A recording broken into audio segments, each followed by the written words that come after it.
চিংড়ি মাছ দিলাম, একটু তেল দিলাম, দেওয়ার পরে একটু ঝাল, হলুদ, নুন, পেঁয়াজ দিয়ে আদা রসুনের পেস্ট দিয়ে বসিয়ে দেবো। চিংড়ি মাছটা বসিয়ে দিয়েছি, চিংড়ি মাছটা ফুটছে, ফোটার পর বেগুন আলু তুলে দেবো। চিংড়ি মাছটা নুন আঁশ হয়ে গিয়েছে, এবার বেগুনটা তুলে দেবো।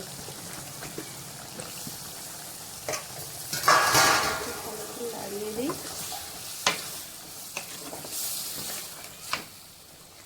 বেগুনটা ভালোভাবে কষিয়ে নিয়ে তারপরে পানি ঢেলে দেবো।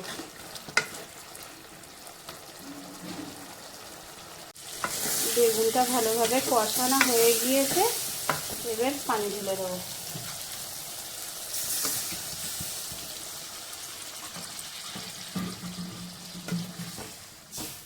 ফুটে গিয়েছে, এবার ভালো করে নাড়িয়ে চাড়িয়ে হয়ে গেলে নামিয়ে নেব। দেখুন বন্ধুরা, তরকারিটা হয়ে গিয়েছে, তরকারিটা এবার আমি নামিয়ে নেব। দেখুন বন্ধুরা, বেগুনের তরকারির কিরম কালার এসছে।